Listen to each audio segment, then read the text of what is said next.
Welcome to the Shoulder Strikes MMA Podcast. You are now listening to the Hot Take Hot Box.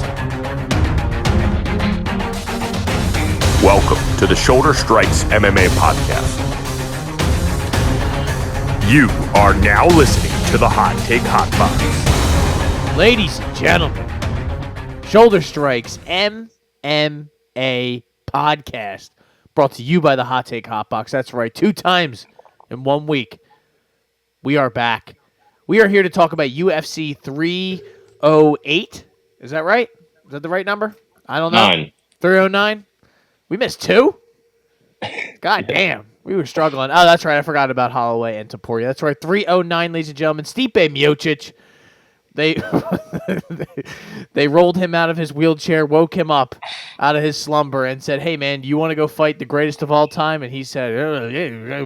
They got him in there, and now he is here. He is fighting Jon Jones. Jon Jones is a minus 700 favorite, but I'll tell you what, Ty, it doesn't really change the fact that I am pretty excited for that fight.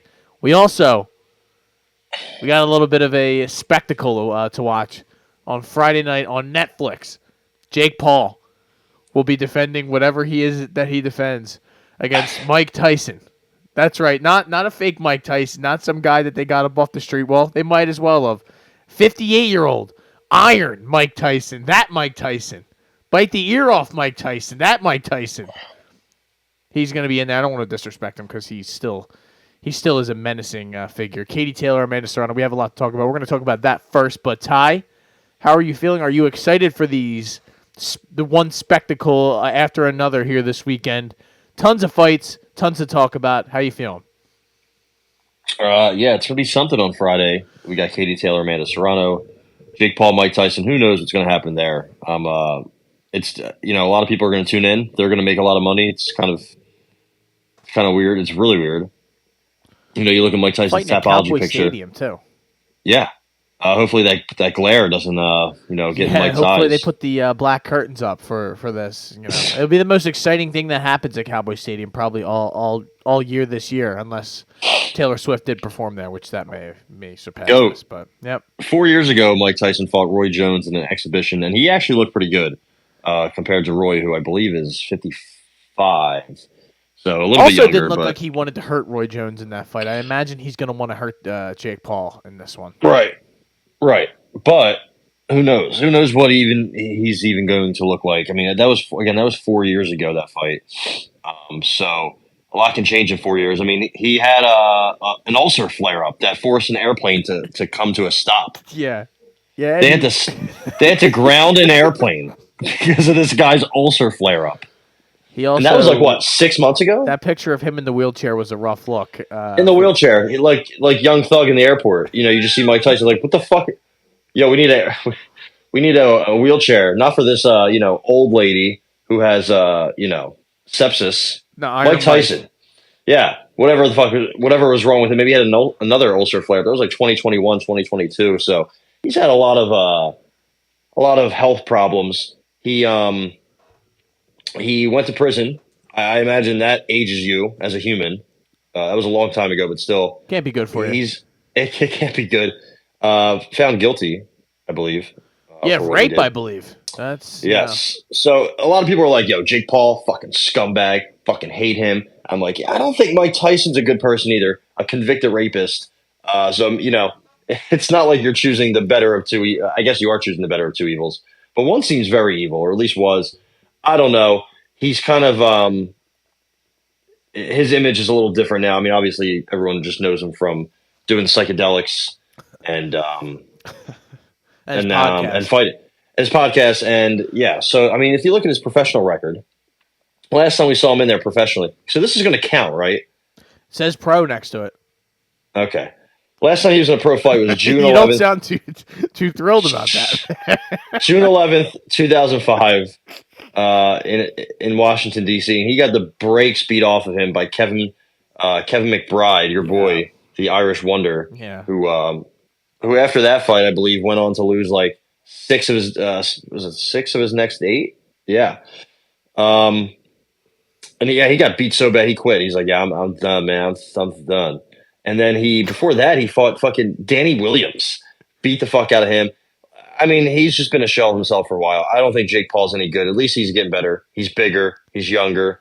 I don't know if he's stronger. Mike Tyson probably has like a round in him, right? Maybe 1 or 2. What is it? 8? How many? Eight 2-minute rounds. 2 minutes. Yeah, so that's pretty short. I mean, I don't think Jake is some like, I don't know. It's going to be weird. It's hard to take this seriously, to be honest. I would love I'm to, trying, but I just can't. I'm trying my best, but it's going to be a spectacle for sure. It's going to be a big event. A lot of money's going to be flying around. I guess I'm just going to lay. Will you watch? Yeah, I'm going to be at work. I'm going to have it on my phone for the crew that's working for us all to watch. Not going to have it on TV because we don't think we have a streaming TV. Actually, we do have one. Let's see. Fire Netflix up, dude. Yeah, maybe. Let's see. I Jake haven't Paul. used it fucking forever. I don't have to I don't even know if I have dust Netflix off yet. that thing. See if it works, bro. I'm like, oh wait, that's why I keep getting charged $10 a month. I thought that was I thought that was P Hub. But Jake Paul is plus 120 by knockout. I think. What's 5+ knockdowns in the fight is plus 2,500. What's the draw? Where is the draw? Fight is a draw. Is plus 1,000. Oh, that's it. Come on. Let's see. Where the fuck's the? Okay, Jake Paul to win the fight in rounds 1 to 2 plus 500. Rounds 1 to 4 plus 300. I think one of those is easy. Jake Paul to win in 60 seconds is plus 2,250. I don't think it'll be that quick, but it could be. It's gonna look similar to, I don't know if you remember when Evander Holyfield fought Vitor Belfort, and the first punch that Vitor landed, Evander just crumbled like the fucking World Trade Center.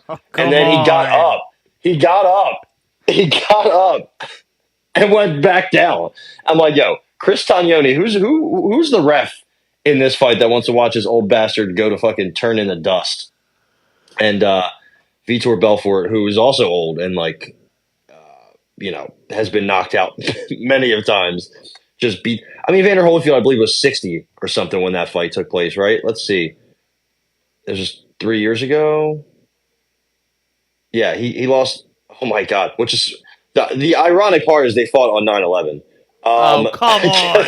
I swear to God! Come on! Wait. Hold on.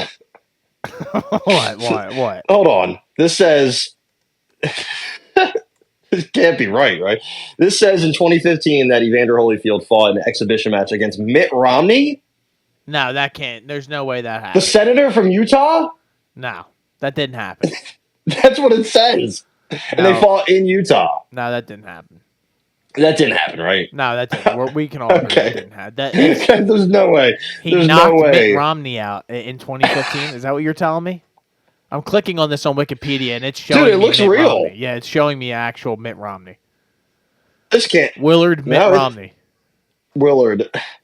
Oh, wow. This is Mitt. Wait. Oh, wow. Is he actually fighting him? Yeah, they fought. This is. What? Why did this happen? I'm watching the highlights now. It looks like Mitt Romney got a knockdown. Get the fuck out of here. Somebody went down. I feel like you don't even know what you're watching right now. You're like, dude, he knocked him down. No, he legit knocked Holyfield down. No, or maybe not legit, but he did knock him down. Come on, man. The camera panel. I can't believe that happened. Exhibition bout for charity. The event took place in Utah to help the organization Charity Mission. So, all right. Whatever. So it did happen. Yeah. All right. Anyway, I got Jake Paul round 2. Maybe round 1, actually, I think. I'm just reading about all this. That when Triller was a thing, when they were R.I.P. Dude, they still owe people money. Yeah, they probably owe Jake Paul, Logan Paul. They probably owe them all money. But So let's get back to somewhat a semblance of seriousness. So you're telling people right now you are putting your life on the line. You're betting Jake Paul. Jake Paul is going to fucking kill this guy. At minus, I mean, come on. 200, 165? Yeah. I figured it'd be a little wider, to be honest. I mean, it's still Mike Tyson. I guess that's the reason why it is the way I guess it is.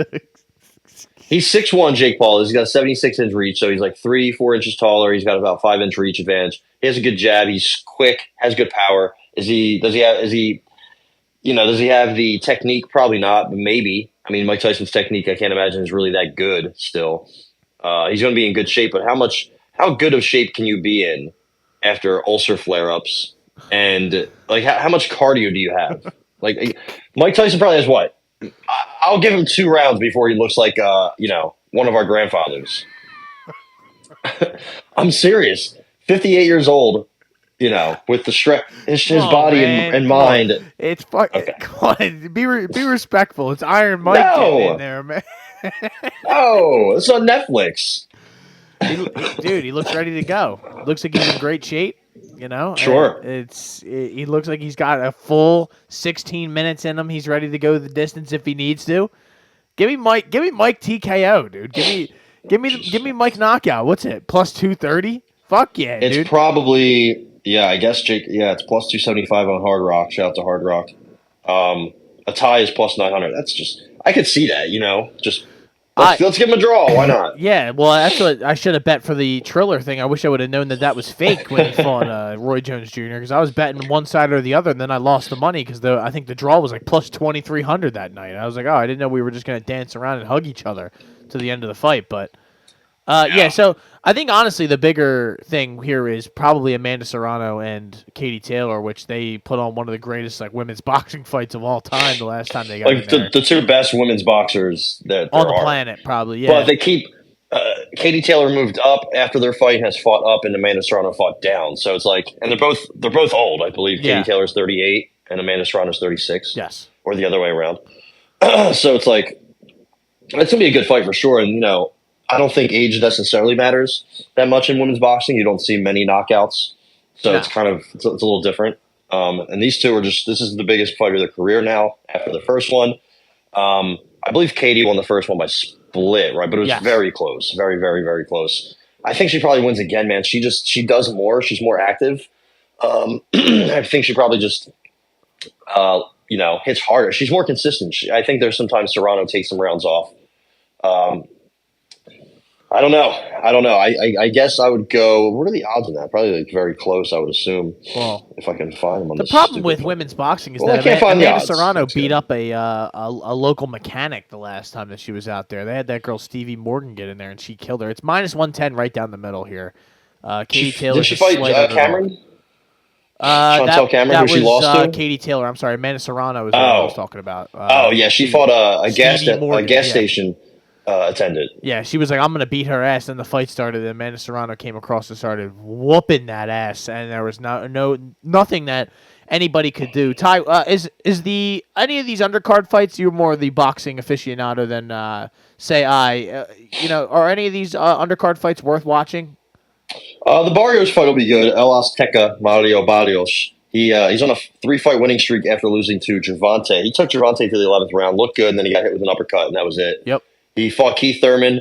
Didn't win, but Keith Thurman's a tough guy to beat. And since then, he's beat nobody really great. I mean, Yordenis Ugas, Fabian Maidana, but those are just, fights he should win. He's fighting Abel Ramos.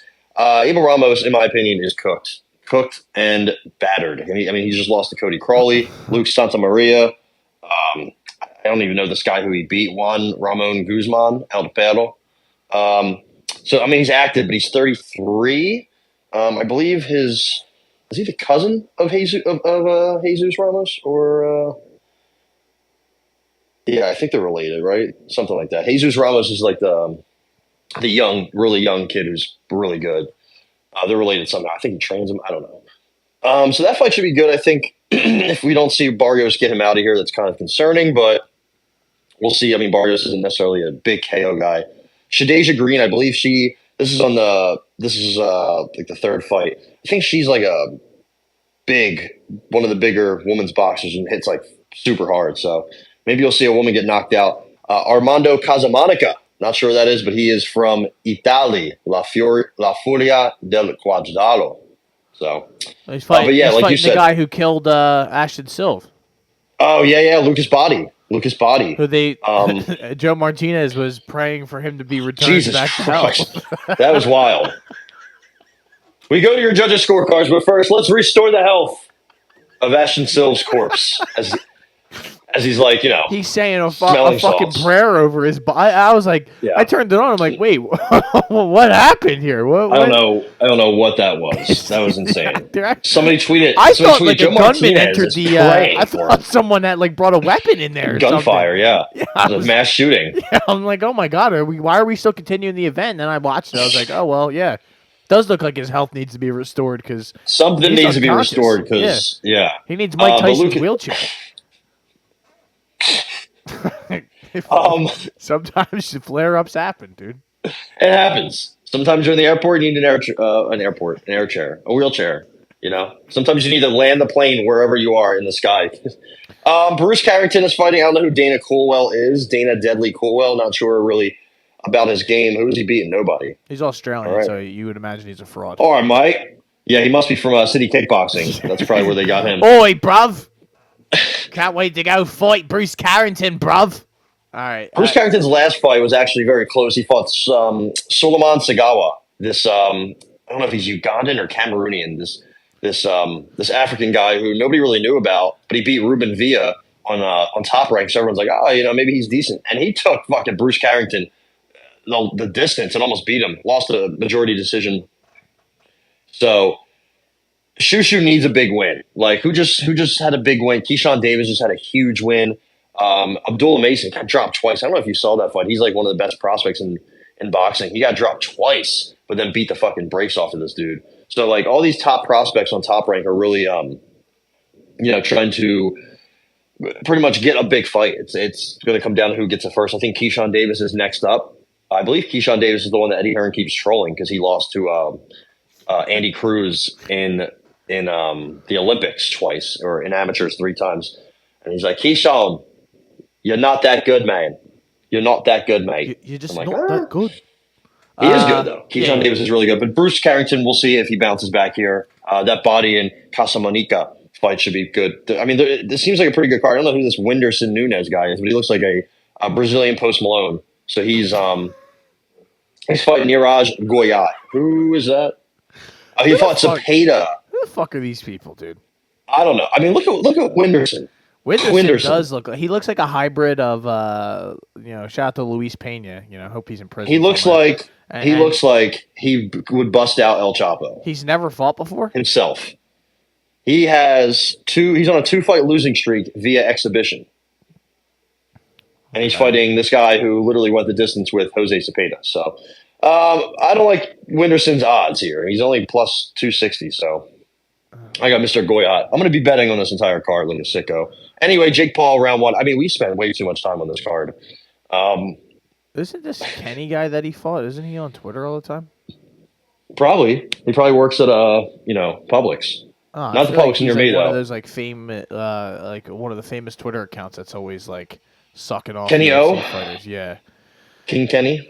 King Kenny. Whatever. All right, who cares? Let's go to the UFC. That's really what we came here to talk about. Whatever. Let's talk about Jim Miller. Jim Miller, is he fighting? He is on this card. Let's talk about Stipe. Jesus Who is in worse medical condition, Stipe or Mike Tyson?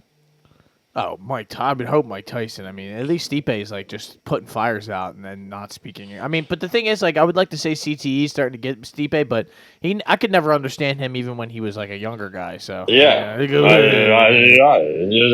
like the white Xavier Leggett. So that's what I don't. Yeah, he's kind of like, what are those things? I'm trying to think. It's like from a video game, and it's like these like things that you have to. I forget what it is. I forget what the mushrooms from the Mario Party games, dude. It could be. No, I think it's the bosses from Fortnite when you have to kill like an elitist. If you know what I'm talking about. Yeah. There's like these grunt bodyguards, and they're like, hey. That's what Stipe sounds like. That's literally problem, bro. Come on, it's unnecessary. It's uncalled for to come at my boy Stipe like that. Nah, but he's not my boy. We have Stipe Jon Jones. He's my boy this week. Where are we fighting? We're fighting at Madison Square Garden. We're at MSG. Saturday. I wonder if your boy 47 will be in the building. 45/47 maybe 46, will be there for sure. He has to be there. It's in New York. He just won. And he's going to walk out with like, it's going to be like him flanked by Elon and his son, and then like Dana. I love how it's like all the time. It's like Kid Rock. Kid Rock shows Tucker up. Carlson. Tucker Carlson. It's like the Holy Trinity. Elon Musk is there, Yeah, just somebody else will be there. Dudes who make absolutely no sense. And you're like, why are they there? Like, I'm here to Is see RFK fighting? Chandler. RFK. RFK versus Tyson? No, all right. Jon Jones, Stipe. Let's try to get this show back on the rails. So Jon Jones, Stipe Miocic. Fight was supposed to happen, I believe, 2 years ago, maybe. Oh, last year? Was it last year or? I forget which definitely, one. It was November of last year. If my thing would load, a year ago. Then I would be able to tell you. But yes, it was November 11th of last year. I believe he tore his pec in the lead up to that fight. Yeah, that's right. Yeah. That was the Pereira and Prohaska card, right? Yes, I believe so. Aspinall, ironically, as well. Yeah, well, there you go. And then, so now it's happening here. Both guys are probably going to retire, no matter what the result of this is, to be honest. I mean, if Stipe... Dana just said that if Jon wants to fight again after this, it has to be against Tom. Has to be against Tom, or else he's not fighting. He has to be trolling, though, for him to be like, yes, like, Pereira is the only guy that I like that really interests me or that I want to fight. Like, and then in the same breath, people are going to tell me that he's not scared of Aspinall, because, like, come on, man. We know why you want to fight Pereira, because you're going to take him down. It's going to be the most boring fight. I'm not paying for that garbage. I don't care. I barely want to pay for this fucking filth. Because, I mean, other than, if it wasn't for the whole card, and like this main card's, okay, it's not great. It's really not great. But it's okay. Then, that's fine. Like, this whole card overall is good. But, like, if you look at, like, can you tell me why Viviane Araújo and Karine Silva is on the main card? Is that valid? Is that? I guess they're trying to hype. Why is James Youngtop on the main card? I get Mauricio Rufy. He's fighting Hoofy. Yeah, the mini Walker. The date rape drug, Rufy. Okay, yeah. I mean, that's. I don't think that's how it's pronounced. Rufy. Hoofy. Poofy. All right. Yeah. Well, listen. We gotta get to the real shit. Jon Jones is minus 700. So. Really, what are you going to bet here? Is he going to take it? Like, I am a little bit curious to that. Do you think that odd is appropriate? I personally don't think that is like the appropriate number here. I feel like that's a little too wide. Jon Jones should be the favorite, but I mean, it's not exactly like Jon's been on like a tear and like been fighting and very active. I think he's fought like once in the last like 5 years. I mean, the Cyril Gane fight. Help explain this to me, Ty. Besides Dominic Reyes, that was literally COVID. Like beginning, that was before I moved to Florida when he fought Dominic Reyes. He takes the 3 years off before the Gane fight, and then that was it. Like, and then it was another. Like before that, like you said, February of 2020, he's had one fight since February of 2020. So, and also Stipe has the advantage with the hands. I think he's also a D1 wrestler, so he's more credentialed wrestling. But he doesn't have the jiu-jitsu. The problem is he's just 42. Is he almost 43? He's not almost 43, but either way, he's old. And Jon's 37 though too. Jon's old, yeah. Jon's also has lost a lot of his years and doing crazy things. Stipe, we haven't seen him in a while. Maybe he's in good shape, right? He's a big guy. It's crazy that Jon has a reach advantage of by 4.5 inches over him. Yep. I mean, yeah, like I said, Stipe has better hands. I think he might be able to stuff some takedowns, but. The kicks could be a problem. Like the front kicks are going to be huge to just slow him down in his old age. When's the last time Stipe was taken down? It looks like Francis took him down in the second fight. Yeah, I guess so. And I think that was picked him up and slammed him. Oh no, yeah, because he was about to get taken down, and I think he reversed it and took him down. And everyone was like, "Oh wow!" Like that was like you heard like Joe Rogan like start to nut in his pants. He's like, "Oh my god, this is going to happen here today," basically. But in the first fight, he took Francis down 6 times, took DC down a couple times. He got taken down by DC as well. So it all depends. He's been knocked down multiple times too. Like I don't know what really the angle is here. I guess it's probably Jon sub plus 195. Jon knockout is plus 120. That's what people think is going to happen. Jon decision could Could it be a decision? Could be a boring fight for 5 rounds? It could be. Maybe. I just think Jon gets him down, trips him. He's much more athletic, and he's going to find a way to get him to the ground. He's going to find a way to get a rear naked choke or some kind of submission. And I think I got Jon by sub plus 195. Jon sub, you can get it at here on Bet Rivers. Via Bet Rivers, you can get it at plus 230. So let me lock you in there for UFC 309. Jon Jones. Well, I don't know what side of the page I'm supposed to be using, but I will use that page somewhere.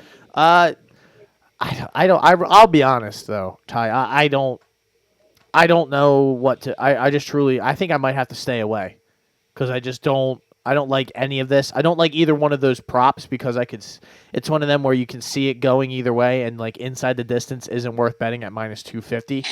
So I don't, and I also don't want to lay a whole unit on Stipe plus 500 because I don't believe he's gonna win. I think he can, of course, but I just there's a reason he's at minus 650. I don't know.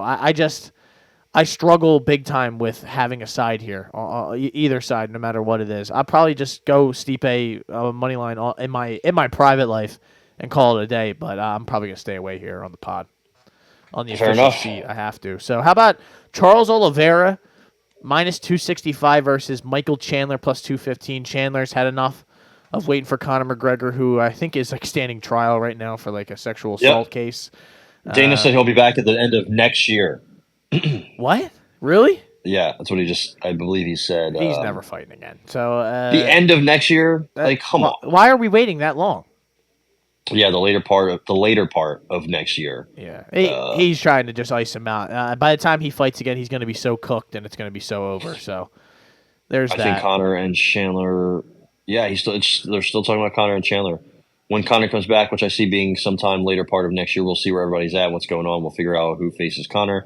Yeah, that's correct. I mean, Jesus. What are we doing? What are we doing here? Yeah, for real. Get him out of there. He's breaking his toe. He's sexually assaulting people.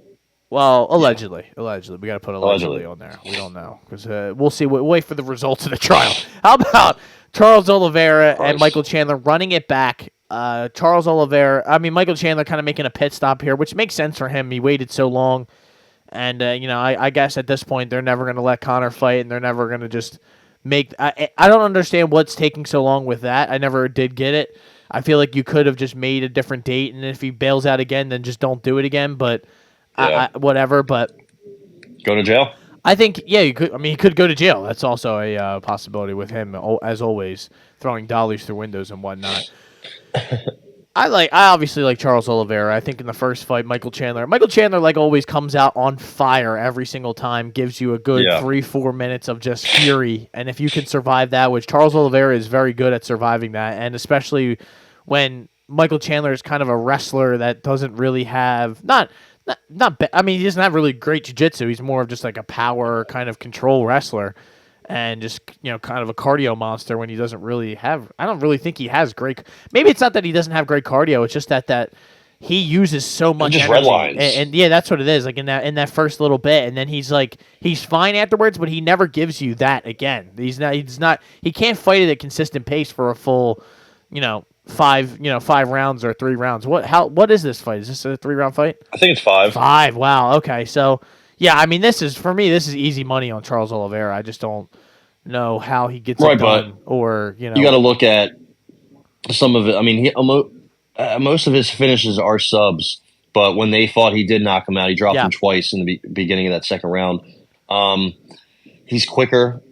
I think he's got good counter shots, and Mike's going to come forward. So it's like Mike does have the wrestling pedigree, and he does have a semblance of a ground game, so maybe it'll be a little bit more difficult to sub him, but I don't know. I think Charles will probably do whatever he wants, but he likes to play off his back a lot. That could be dangerous. Chandler had more top time in the first fight, more control time, I should say.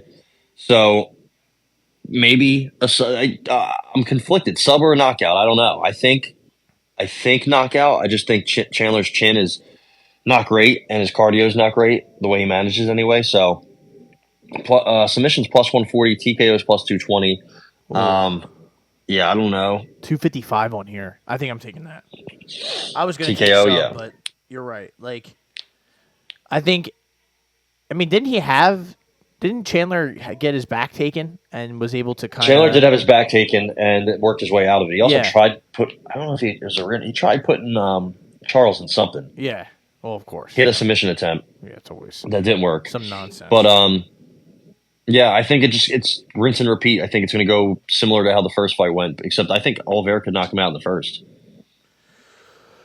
No, I think it's good. Yeah, like I just think this is a bad matchup for Chandler, and I think I don't think there's Chandler looked good in that first fight. He didn't look bad, but then it was like one exchange and that's it, and that's all it really takes for Chandler. Because Chandler, I mean, especially now in the latter half of his career, he doesn't take shots well at all, and you saw like right away when he got hit in that fight or when he got rocked and dropped. I mean, he tried to run away along the cage, like it wasn't like a stand and fight sort of thing, and he did well in the Gaethje fight and taking shots, but I don't, I think we've been shown that Gaethje's not really like that kind of like, precision one shot. Like he did that one time, and that was, Gaethje really had like a Cody Garbrandt like performance against Tony Ferguson, and then never really did that shit again. Like he was on point that night, and then he just went back to kind of his wild ways.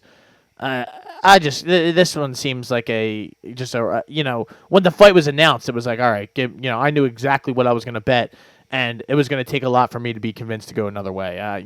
Chandler can do all the workouts he wants. I would have taken McGregor TKO on him just because I think it's a bad matchup when he fights guys like this, longer guys who can strike and fight from a little bit of a distance and aren't going to really even though Oliveira will definitely invite a firefight. He's not really worried about that at all. So. I mean, that gives, if you're a Chandler bettor and you want that TKO plus 420, then that is your way in, because that's, I don't think he's going to sub him, and I don't think this fight's going the distance. So I think it's TKO either way. I want to go TKO Oliveira plus 255. Chandler did just get subbed by Dustin Poirier for what it's worth. Both these fighters need a win. They're both coming off losses, so there's going to be some motivation there. Neither are in their prime, but I think Charles is probably closer. He's 35, and what's Mike, 38? So it should be interesting, but I think I don't know. I just lean towards Charles most of the time. But again, Mike does hit hard, and Charles comes forward. So you never know. But Charles his Muay Thai is so much better, I think. Yeah, I agree. How about Bo Nickel getting a big time matchup against Paul Craig? Not necessarily. Big step up. Big step up, I guess, is the proper way to say that. Cody Brundage. Yeah, and Val Woodburn. Yeah. Hey, that Tresean Gore fight honestly would have been pretty decent. Looking back, Tresean Gore just absolutely walked through Antonio Tricoli. I told you this past weekend. I told you that I know he had a rough couple goes at it, and he's not going to be the UFC champion. But Tresean Gore, I thought is pretty good. He's young and he's getting better. So still sign me up. Brian Battle, one of my Ultimate Fighter guys. I will always be a fan of. Love Brian Battle as well, which we will talk about in a little bit. I think it's next week. Is he on this card? I think it's next week. Oh yeah. So he's fighting Bo Nickel, that is fighting Paul Craig, the Berju, who absolutely has no striking whatsoever. Still chilling at 185. What was the last time out? I think it did not go his way. He got beat the fuck up. He got beat up by Caio Bahayo. Yes, and I could have seen that coming. And Ty, this is basically one way or the other: TKO or submission. Well, what do you have? I mean, I believe submission is plus 210. Bo Nickel TKO is minus 130, which that was going to be my move, but I don't really like that number. Yeah, minus 150 over here. Bo Nickel TKO round one is plus 200, which isn't even great, but that's pretty much what I think. Maybe the second round. I mean, we haven't really seen Bo. Have we seen Bo in the third round? We've seen him in the second once, so yeah, we haven't seen him in the third. And he usually starts quick and tries to get you out of there. I mean, Bo Nickel has not landed double-digit significant strikes in a fight in the UFC yet. So that goes to show you how quickly he's trying to get in and get out. And if 45/47 is there, Bo Nickel will be charged up. So will Michael Chandler. So you got to count that as well. I mean, Paul Craig, again, is moving down with chin issues, and he's getting older. It's not going to help. I think Bo Nickel probably knocks him out, but he has pretty much all subs besides Val Woodburn. That's the only guy he's knocked down. I just feel like it would be his best bet if he really is going to take this in a smart way. Is to, I mean, I think he predicted a sub himself, which I don't like that. But I would, if I were him, I would try to stay away from long-term grappling or maybe sitting in Paul Craig's guard because you could definitely get caught in some dumb shit, which we've seen many times. Jamal Hill. It's happened to a million people. It can happen to anyone. I know these people think, well, I would never let that happen to me. Well, Paul Craig's a long fucking guy, and he just makes shit happen out of nowhere. If you even slip up or fall asleep for 1 second, so I'm gonna go Bo Nickel first round TKO just because like you said, I think he comes out hot. He's gonna charge across the octagon. I think he's gonna maybe he's gonna hurt him early. Hit him a couple times, and drop him. What are the odds on that? That's plus. I can get plus 200. Plus 200. I like that. And Paul Craig, if you look, Johnny Walker got him out of there quick. I think Brennan Allen, actually that was the third round, but he beat the brakes off him. And Kai Bahayo just didn't even, I don't think, get a takedown. He just wanted to strike the whole time and knocked him out with that straight left. So, I mean, we've been saying for a long time, that's the way to beat him. That it truly is just to kind of keep him standing. He doesn't like standing. He does not like throwing punches. He does not take shots well. It's just that's the recipe. It's just that, yeah. Stay away from long, weird, awkward grappling exchanges, and I think it's just like an automatic dub for whoever's fighting them. How about we got Karine Silva minus 275 versus Viviane Araújo, who is plus 240 here. Ty, I got to be honest, all transparency, could care less about this fight. Kind of being nestled in here in the middle of this. I like Karine Silva because she just comes ready to fight each time, and I think she's finished every fight but one of her fights, which was the last one. Yeah, Ariane Lipski da Silva. Yeah, added da Silva at the end there. I like that. Now it's just da Silva. She hasn't lost in the UFC. She lost to Diani Barbosa outside the UFC, so it happens. That's interesting. Yeah. Where's the last time Araújo was in there? Araújo, I believe she fought. Vivi. Was it Natalia Silva? Natalia Silva. She lost a unanimous decision. She also lost to Amanda Ribas, beat Jennifer Maia, lost to Alexa Grasso. So she doesn't get finished. She's been knocked out one time in her career. Who's that? Talita Bernardo. Jeez, getting knocked out by Talita Bernardo is fun. Tough. She got dropped by Andrea Lee. Jesus. And then she knocked out Talita Bernardo. Okay, so. And then if you look at the wrestling, I mean, her takedown defense, 78%, very strong. Alexa Grasso couldn't get her down. She almost beat Alexa Grasso. It was a very close fight. The Ribas fight wasn't so close. The Natalia Silva fight wasn't so close. She's getting older, starting to wear her down. But right. I think she's got similar size in this fight. I think they match up pretty well, similar weight, height, reach. Vivi's the better striker, as far as I'm concerned. I think Karine Silva's just kind of wild. Now she does have power, but she just kind of throws an overhand right, and that's really it. But she's got great leg locks. I mean, she took Ketlin Souza's knee off of her body. She hit her with a Z lock, which I don't even know what that is. It wasn't even really a knee bar. It was called a Z lock, which some people have never heard of, which is insane that she's out here making up submissions. I do have a little bit of concern with Karine Silva. I don't know if it's going to be this fight, but when she fought that girl QQ on the Contender Series, she wasn't winning that fight. She got taken down a couple times, but then I think she got slammed. But then she got her in a guillotine. She shot a sloppy takedown, and she did the same thing to Marina Moroz in the very, very end of that first round. Same thing to Poliana Botello, hit her with a Darce. She's got very good subs. Vivi's never been subbed. It's one of those fights like, she's the rising star. Not the rising star, but she's the younger fighter. This is her time to shine. Vivi's old. I don't know. We haven't seen it yet. So is this the fight that Vivi gets subbed? Could be. I mean, I imagine Karine Silva's going to win a decision or a sub. So I don't know. I'm going to stay away just because I don't really have a gauge whatsoever on this. I could see Vivi getting the win just if she keeps it standing and stays, trading on the outside for 15 minutes. She's probably going to win that if that's how it goes. But all right, I don't know. So I'm gonna predict a Karine sub just because I think her sub games are so strong and she's strong and she's in her prime. But It's gonna be tough. Few things. One, did you take anything in that nickel fight? I forgot to ask you. I think I think I tailed you. Tailed you. With Okay. the first round knockout. All right. That's the one. That's the first thing. Second thing, I was wrong about who she was knocked out by. She got knocked out by Sarah Frota. So Sarah Frota, Yeah, jeez, so that's that- even more of a deep cut. yeah, so that happened on the regional scene. She got knocked out in the first round. She did take out Miss Bernardo. So, and then I am going to take Karini Silva inside the distance plus 240. I'm just going to count on, like you said, her being older, the younger person breaking through here. There's a reason they kind of put this on the main card. I can't imagine they would put this on there if they didn't think some fireworks are going to happen. Of course, there is always the possibility that they don't happen, but I'm going to count on that the fact that they do. Give me Karini Silva inside the distance plus 240. And then here we go. Mr. Roofy. He's getting in there against James Youngtop. James Youngtop, Lion Top. It depends on who you ask. But this is actually a fascinating fight for me personally. I love both. Well, Mr. Youngtop I think has lost me some money in the past.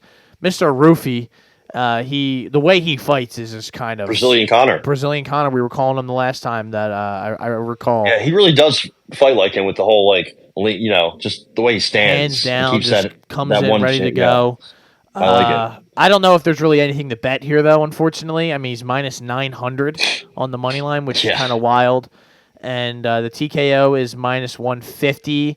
Submission is plus 800, which we haven't seen much of him, so we don't really know. He's a black belt. Yeah, that's what I'm saying. Like, he definitely probably has the capability to do it. I just don't know if that's going to be the way here, and I don't think Mr. Youngtop's going to even get close to trying to take him down. So I think he's just kind of, sheep being led to slaughter. I'm probably going to go Roofy minus 140 TKO. Murphy does train with probably one of the best teams there is right now, the Fighting Nerds. Fight Nerds. His sub is plus 850. He has 0 subs. All his fights it's either he gets a knockout or he gets knocked out. I think the guy he got knocked out by, was it Souza? Yeah, Manuel Sosa. He I wouldn't be surprised to see him on the Contender Series next year. He just made his debut in Bellator and lost, but still, he's really good. And he knocked out Hoofy a couple of years ago. So, and Yontop, when he fought that dude Padilla, he was a big favorite. He looked lost and clueless on the ground as soon as he went to the ground. He is 1-2 by way of submission in his career. So it could maybe club and sub. I wouldn't. It's not something you really want to bet on with a guy like Hoofy who just tries to counter shot. His nickname is One Shot. He also, I believe, has Muay Thai tatted on his chest. Correct? I think so. I think that's him. It could not be, but I thought it was him. He also has Roofy on his chest, so or Hoofy, I should say. Yeah, I got Hoofy by knockout. I think that's kind of easy. I'm not really going out on a limb on that one. Minus 150 on Hard Rock, and I feel fine with that. I think a sub is a little dart throw, but how do you predict somebody to get a sub when they just knock guys out all the time? So it's hard. Obviously, anything can happen. That's the tough part about betting these props, just straight up one side or the other. So that's why we gotta, that's why they pay us $0 to do this. That's why we're out here just making the hard picks for all you people out there, making the hard decisions, breaking this shit down, so that all of us can understand. How about we move to the prelims, Ty? We got Jonathan Martinez, 19-5, versus your boy, the Maniac, Marcus McGee, who is approaching 35 years old now at 9-1. I believe Jonathan Martinez is a slight underdog here at plus 120 to Marcus McGee's minus 145. I believe Marcus McGee's easier path to victory would probably be able to take Jonathan Martinez down. I guess it would depend on if he's really going to be able to do that. Jonathan Martinez coming off the loss to Jose Aldo, where Jose kind of, I wouldn't say had his way with him, but he gave him a vet. Yeah, I guess he did kind of have his way with him. He just kind of just took care of business. Marcus McGee, this would probably be the biggest step up in competition for Marcus McGee. Would that be? Going from Gaston Bolanos, would that be a Journey stretch? Newson and JP Bays? Yeah, Gaston Bolanos. In that fight, who was the ref in that fight? Was it Tanioni? I bet it was. It was Mark Smith. So yeah, one in the same. Also not great. Yeah, he's like, should I, this fight's over. And Gaston Blums is like, no, it's not. And then, it was. So he hasn't really beaten anybody, but he is, 34. His time is now. So I'm not surprised that they're giving him somebody that's pretty much, I don't know if Martinez is ranked, is he? I'm not sure. I would assume he is. So big step up, but I don't know, man. Marcus McGee's a very good athlete. He's got a just good all around game to him. Quick twitch. He's got speed. I mean, he lands 5.4 strikes landed per minute, 51% accuracy. Doesn't get hit. 71% strike defense. I like all the things about Marcus McGee. Just wish he was like 3 years younger. Trains with the guys out in Factory X, I believe. Right? Is that no? What is it in Arizona? The fighting MMA lab. So he trains with O'Malley and all those guys. I like McGee a lot. On Hard Rock, he is minus 150 on the money line. So I think Marcus McGee decision. Yep. Maybe. That's my play. I mean, has Martinez been – when's the last time somebody's really just knocked out Martinez besides what? Davey Grant. That was kind of like a Looney Tunes knockout. So, it could happen. McGee, I think, has has power and speed. Has some jiu-jitsu as well. I believe he's a black belt. But that's tough. That's really tough for me to get behind. So I'm going to go Marcus McGee decision. Maybe just money line 290, and that's what I have as well. So. All right, I like it. Send it in decision. I just think, like you said, it's going to be tough for him to maybe get out. I think it's going to be a close fight either way. If you could bet a split decision of something happening, I wouldn't be surprised by that. Maybe a judge goes rogue and just decides that he wants to give Jonathan Martinez 3 of the rounds, and then the other guy, gave all 3 rounds to McGee, and you're like, well, what fight were they watching? Like, they both watched the same fight. They both were wrong on all 3 rounds. How does that, we equal out? Can't be shocked by that. How about, I just like that bet. I think it's going to be a close fight. I think this is a good matchup, and I like everything about it. How about Chris Weidman? Yep. Eric, your boy Anders. Why is this even on here? I feel like I was getting punked when I saw this on here. I was like, oh, well, what are we doing here? When was the last time Chris Weidman won, didn't he, last time out? He beat he eye poked his way to victory over Bruno Silva, and everyone's like, he didn't even eye poke him. Like, he hit him with a 1-2-3 of eye pokes, like literally a 1-2-3, and people still to this day are like, even DC was like, Bruno Silva, I think he's kind of dragging it on. Like, that's so ironic coming from Daniel Cormier, but okay. Yeah, who brings up the fact that Stipe eye poked him a million times, over and over and over again. But Eric, your boy Anders, is not a young man either. He is 37 years old. Last time out, he fought, I believe, Jamie Pickett to a unanimous decision. So got dropped. Yeah, Ty. Really, is there anything? This screams stay away. I don't want to put any of my hard-earned money on here. Yeah. There's a little inkling though. I'm getting a slight itch. I don't know if it's the crack or not, but I think Eric Anders TKO could be a sneaky play at plus 375. He has good power, good left hand. I think he likes to kind of just push you against the cage and like lean on you, but maybe he hits it with an elbow. Maybe he does what he did to Dawkins, even though Dawkins was coming off of a face breakage, right, when he fought Delize, right, that just broke Dawkins' face, and then Eric Anders fought him and then knocked him out. So it's been a while since he got a knockout. He hasn't had one in or many recently. So, but it's Weidman. So you're kind of hoping, or at least I'm hoping, that his chin is pretty much gone and he's ready to be done. I thought he was going to go out with a win and retire on off a win against Bruno Silva, but I guess he's got one more in him in New York in MSG. That's still my boy. That's my boy. His dad will be there. I'm kind of with you though. I mean, I think Eric Anders wins. I think he could knock him out. Wouldn't be surprised, but it's not something I want to bet on. No, I want nothing to do with that. That's why I'm going to stay away. How about Jim Miller, A10? How old is he, man? He's 40. Is he also 40? He took a bad beating the last time I remember him out there against Bobby Green. That was at UFC 300 this past April. That was a tough night out. Damon Jackson's going up to 155. I think the last time he fought was at 145. I don't remember against who. I just had it up, but of course. Who is it? Who are you talking about? Damon Jackson, the Leech. He fought Chepe, I believe. And that was at 45, correct? Yeah, and Chepe smoked him, I think. Yes. And before that was Alexander Hernandez, and that was a pretty good fight. I think he won, but it was close. I before I even see the odds, I don't think this is a great matchup for the Leech. I know he should win. He's the younger gentleman, and he should have all the capabilities to go out there and take care of business. But I mean, he really relies a lot on his grappling and being able to overpower his opponent. And I don't know if he's really going to have success doing that against Jim Miller.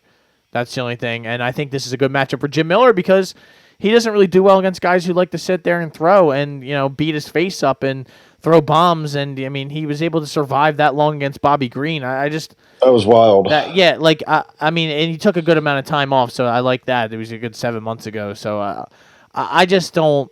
I don't know. I don't feel all that great about this fight in general, but I think I might have to take Jim Miller money line at plus 150. Yeah, I feel like Damon could, be the leech, and kind of just like stick to Jim Miller and kind of not let him go. But he got out grappled by Chepe, who pretty strong and big for 145, but still that was something to see. Before that, though, he had some grappling success against Billy Q, Alexander Hernandez. I remember I had money on Dan Ige by knockout when they fought, and that took a little bit of time. He was competitive in that fight as well. I remember he smoked Pat Sabatini. Yeah. David Jackson's a very hot and cold fighter. He's very inconsistent from minute to minute even. Jim Miller, I just don't think has much cardio. Like, he'll give you a round and a half, and then after that he's pretty cooked. So I don't know. I don't know, Jim. I don't know where I stand here. I think this is another stay away situation where I don't have a lean. I want to bet Jim Miller, but part of me thinks he might just he could hurt Damon Jackson, but if he doesn't get him out of there in the first round, I think he could be in for a decision loss. So maybe Damon Jackson decision, but even then, who knows? Yeah, I'm gonna go Jim Miller money line. Just try to get something going here. How about Roberto Romero? I would assume this is kind of a brother of Rolando. I would assume this is a late replacement sort of. Yeah, this fight. Just got made. Yeah, who was David Onama is his opponent? Who is he supposed to fight? Almeida. Okay. Lucas Almeida. So they don't know anything about this. The odds barely have anything up. So I'm really just going to stay away from this for now. I would probably bet David Onama, but I don't have any odds for anything on here. So yeah, El Charro Negro is what they call this guy. He's been knocked out once, 2 decision losses. All his wins have kind of been split by decision and knockout and submission. He did just lose to this guy in December of last year, Patrick Lehane, the Leech, the Irish Leech, it appears, from Cork. I want to go visit Cork one day. He lost where by my unanimous ancestors decision. are from. The McSweens. Yes. Go stop by and say what's up to them. I probably wouldn't like people. Who knows, right? I got Onama probably by maybe knockout, maybe because it seems like he's a lot bigger than this fella, and this kid's only 24. So, who knows? Yeah, I don't know any. Like, I'm just staying away. I think inside the distance, if it's anywhere within minus 400, is probably a good play here because I think he's just going to kill this kid. I don't know anything about him, and I don't like when you set a kid up like that who's like 8-3, who doesn't have a great kind of like killer record to kind of just walk in there and fight a guy like David Onama. It's just a bad setup there. So Marcin Tybura, Jonathan Denise getting in there. Marcin Tybura, happy birthday this past week. Happy birthday. Yeah, so Denise, I don't really know. I mean, I know he went out there and he beat the brakes off Carl Williams the last time out. Yeah. So that's one thing. That was fun. And Tybura would be a big step up. I don't really know much about Denise other than just that one fight and the fight before that. That's pretty much it. But he is plus 120 against Marcin Tybura. This is a, relatively big step up in competition because Marcin Tybura has been in there against the who's who of the heavyweight. He's kind of made his, he's secured his spot there in the heavyweight, being able to just dominate a guy like Tai Tuivasa, wins against Blagoy Ivanov, Alexander Romanov. He kind of is like the the gatekeeper, the ultimate gatekeeper of the heavyweight division. If you can beat him, you might be for real. Augusto Sakai beat him. He was not for real. So there's ways to come in and maybe try and, I don't really know how to take this fight. This is going to kind of be like I have to see it first sort of fight. And I don't really trust Jonathan Deniz, but I kind of do. So I think I might bet his money line here. Yeah, I see this as probably Tybura sub or Deniz TKO. Okay. And I think I probably lean towards Deniz TKO because I think, Tybura is obviously old. He just got submitted for the first time ever by Spivak in their rematch.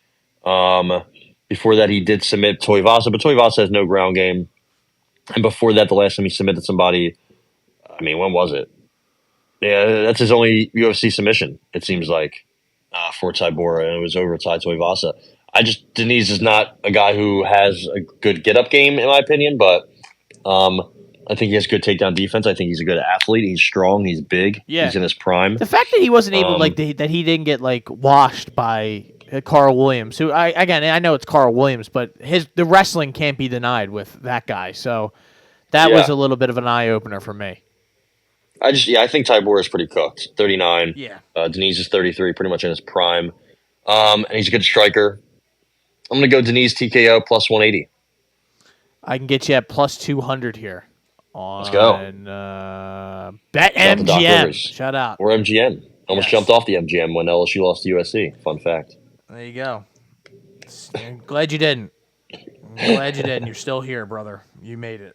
Brian Kelly should probably do it, though. Allegedly, just kidding. So what do we have next here? Mickey Gall. Oh, boy. Against Brahimaj. Against my boy. Yeah. Ramiz Brahimaj. They're a nice combined 17 and 11. Yeah. Mickey Gall still just getting a check, getting in there every once in a while. He is the favorite here, which that's a little alarming. Just in general, that could even be a thing. He is minus 145 to Brahimaj's plus 120. I got to be honest, the first thing that my brain just told me is don't bet a fight that Mickey Gall's involved in. Because I would love to bet Brahimaj, but I don't think he's that good either, so I'm probably going to stay away from this. Yeah, it's a pretty gross fight. Brahimaj had a bad injury, came back. His wins are all bad. Remember your boy Michael Gilmore? That guy was an absolute money printer. Yeah. Missed him. 6-5. The gentleman. God, dude. Andre Petrosky smoked him. Yeah. Yeah. Somehow got a contract. They brought him in after somebody got hurt. And he was the guy. He was getting, and they're like, "Oh, I'm so grateful for the opportunity." He got knocked out in 30 seconds in the first. I was like, "Holy shit, bro, this is tough." But yeah. So Brahimaj, literally, he got hurt the one fight against Max Griffin. He has the first round sub, and that's it. Mickey Gall at least has shown not much, but a little improvements over the years. Mike Malott smoked him, but he was able to go the distance with Hafez. He was able to go the distance with Morano. He almost beat Hafez. He took a round from Basil Hafez, who I believe, is he also on this card? He is. He's fighting right before them. So, I think Mickey Gall probably wins a decision, but that's probably where I would lean. Neither of them have ever been subbed. No, I don't. Let's look at it. Mickey Gall decision plus 200. God. Yeah, I'm going to take it. Wow. Yeah. Maybe I shouldn't, but I'm going to. So, Gall, I didn't think I'd be writing Gall down on the book today, but yeah, I can't believe I have the gall to bet Mickey. Here I go. So there's that. Mickey Gall and Basil Hafez Basil Hafez is the next fight against Oban Elliott, who is a minus 275 favorite here. This is another one where I'm like, what are we doing? I'm not really sure. I would probably lean Oban Elliott, but I don't know. I don't trust him, and I don't trust Hafez because I was a fan of his, and then he kind of let me know that he's really not that good. So, I don't know. Yeah. Because, if you weren't able to take out Mickey Gall, then that's kind of like an eye-opening experience to me. So, I'm going to stay away. I like it. Yeah, I'm going to stay away as well. I Again, I'd probably lean towards like Elliott decision, but Hafez is dangerous early. Veronica Hardy. Let's just get through this. This is some of these first fights are like I might have to show up to the fight party a The little first later. hour, yeah. Yeah, I might go do some other stuff while this is happening. Eduarda Mora versus Veronica Dan Hardy. She is minus 160. It says on here. Is that true? I believe so, yeah. You can get her as low as minus 135 on some websites to Eduarda Mora is plus 115, 120. In all seriousness, I do think hanging out or being together with Dan Hardy has kind of helped her career in a sense. Her game has kind of gotten a little bit better since she fought her, or she's been with him. She's on a 3-fight win streak, all decisions, but still wins are wins. Eduarda Mora, she definitely. Oh my God, her nickname is Rhonda. Oh boy, that's always like the kiss of death. That's the fade. Yeah, she fought Denise Gomes to a split decision loss, which I believe somebody missed weight for. So or maybe it was her. Who knows? I believe it was Eduardo Mora. And of course, she did beat your girl Montserrat Conejo Ruiz. So shout out to Conejo. Do you care about this fight at all? Do you have a play at all? Sorry, I'm on Bia Maleki's Instagram. I went down a rabbit hole. I was like, what's she up to these days? And she's looking good, is what I'll say. She's looking, She's making the really next logical step in the UFC women's fighder absolutely. range, so. And I'm here for it. Let's see if I can reach into my bank account. No, what do we got here? OF Warrior. Yeah. So she's looked good since that fight. She had. Who gives a shit about this fight? Nobody fucking cares, dude. I You're don't still know. listening to this fight. You're a sick fuck if you're like, oh man, please give me a fucking Veronica Hardy play here. Come on, man. Well, I got Hardy probably just money line or to win by decision. I don't know if she'll get a knockout. She's got better hands than the woman who calls herself Ronda, right? She does have a couple knockouts on her record, but let's take it. I'm trying to, yeah. Hardy decision. After you just said, yeah, let's do it. Yeah. Yep. Yeah, when she's doing the Harlem Shake on the canvas on Saturday night, I'm gonna be like, why the fuck did I do this? When I'm sitting there on my phone waiting to go or waiting for the fights to actually start, and I'm like, oh man, the food to be delivered. Yeah, literally, I'm waiting. 0-1. When I'm outside the liquor store watching it on my phone, and I'm like, oh man, he's hurt. Oh, I mean, she. All right, there's that. Climbs to the right. Anyway, yeah, I got Stop I got the Veronica fight! Macedo. I got Veronica Macedo Hardy. I think she's better all around. So there you go. Stop the fight! Getting into a fight with Herb Dean. It's only a matter of time. All right, there you go, ladies and gentlemen. I would love to fight Herb Dean. That is the shoulder. I don't know about that. That's the Shoulder Strikes MMA podcast brought to you by the Hot Take Hotbox. Enjoy all the fights this weekend. We spent a lot of time on that. This weekend. I think the Poods retired. I think I saw that. The Poods should probably stop fighting. At least fighting other grown fighters. He should fight like me or you. But Adrian Bartoshinsky, he's one of the best non-UFC fighters in the world. He's 29, fights at, I believe, middleweight. He's 16-0. Adrian Bartoshinsky, his nickname is Bartos, of course. Has a bunch of knockouts, a couple subs. He's a scary dude. He beat that dude Parnassi by decision. Who's he went for triple champ status. Who else? He beat a bunch of guys that are Polish, obviously. He's fighting Mamed Khalidov. They call him the Cannibal, which is terrifying. But he's 44. So I don't know how much he really has in the tank left anymore. I mean, Jesus Christ. He just fought Thomas Adamic in boxing and broke his hand. So there you go. That was a couple months ago.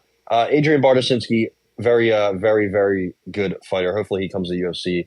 Reinvigorates the middleweight division. Phil DeFries is still fighting. He's 38. He's a champion, I guess, over there. He's fighting Darko Stosic from the UFC, if you remember him. He, I believe, went 1-3. And the guy he beat, I don't think I've ever heard of. Oh, no. Who did he beat? Will you be tuning in to Anthony Pettis FC 14 Milwaukee Fight Night 6 on Sunday night? It's going to be Cody Lynn versus Roy Burt Echevarria for something. Is that the shortstop? The flyweight title. There you go. Echeverria, that's the short No, stuff. from the Marlins from a Danny couple years ago. Echeverria. No, it's not. Not him. I was wondering if it was him. That's why I clicked on it. Let's see who else is on this card. Nobody. Logan Urban. I've heard Angelo of him. Pettis. Who's that? It can't be related, right? Urban's the guy he fought Josh Quinlan on the Contender Series, but Josh Quinlan tested positive for everything that there is to test positive for, if you remember correctly. This guy's 0-7 that Angelo Pettis is fighting, so he probably won't win. All these guys look homeless. This is a big fight card. Jesus. We also have ACA Eagles, right? ACA Young Eagles fighting. So a bunch of Russians on this card. Anybody I've heard of? Nope. Who cares? One Friday night fights. They have like 3 MMA fighters in their entire organization. So that's interesting, I guess, right? Yeah, that shit's a joke. They're going bankrupt soon. That'll be fun. So. I will be there no matter what. But yeah, nothing else really going on. Is there any other boxing? Let's see if there's any other boxing. Glad you asked me. It doesn't really appear. Now everyone's getting out of the way for Jake Paul. Yeah, they're like, we can't fight on time. There's a lot of going on. Gilberto Ramirez, Chris Billiam Smith on Saturday night. I believe there's somebody. It's in Saudi Arabia. Jesus. So that's for a cruiserweight title. Gilberto Ramirez, Zoludo. He looks pretty good at cruiserweight. So that should be a decent fight. William Zepeda, Tevin Farmer. William Zepeda might be. That's also. It's on the other card. Arnold Barbosa, Jose. That's actually a pretty good card. Arnold Barbosa, and Jose Ramirez. Yeah, that's a very good fight. Oscar Collazo is fighting for a belt for some reason. Yeah, pretty decent fight. I mean, if you're not doing anything Saturday afternoon, there is that. A couple of fights are on the belts are on the line. Chris Billiam Smith is a pretty good cruiserweight. Not that anybody cares about cruiserweights, but it it's there. Jake Paul could fight one of these guys, right? Who knows? Yeah. I mean, honestly, if you have a pulse, Jake Paul could fight you next. So just make yourself famous. I'm sure he'll be fighting some streamer next or something along those lines, but who cares? All right, ladies and gentlemen, that has been the Shoulder Strikes MMA podcast brought to you by the Hot Take Hotbox. My name is Matt McSweeney. His name is... I am Ty Capone. And as always, keep your hands up at all times. You never know when someone's going to crack you right in the face. Right, Matt? Yes, sir. And at the end of the day, when you're talking about some of these fights, sometimes you just got to say, who cares?